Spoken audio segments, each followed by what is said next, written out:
नौशरो फिरोज का खबर शामिल कई पिया। मंसूर मलिक की रिपोर्ट मुताबिक रीजनल मुतसबे आफिस नौशरो फिरोज के कंसल्टेंट इंचार्ज अहमद बख्शो गुमरो सूबाई मुतसबे आला अकाउंट्स जनरल सिंध के हिदायतुन ते district accounts office Naushahro Firoz में एक खुलियल कचहरी की सदारत कई।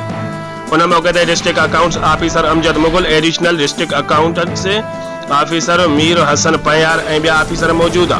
उन मौके ते मुतसबे आफिस के इंचार्ज डिस्ट्रिक्ट अकाउंट्स आफिस के अमलदारन के चयो त सभिनी सरकारी मुलाजमन जूं पगारूं, जीपी फंड, LPRA, कम्यूटेशन के बिलन ए पेंशनन जूं पेंशनियूं बर वक़्त अदा कयूं वञन ए खजाने आफिस ईंदड़ मानुन जी सहूलत लाइ तमाम घुरबल इंतजाम किया वञन।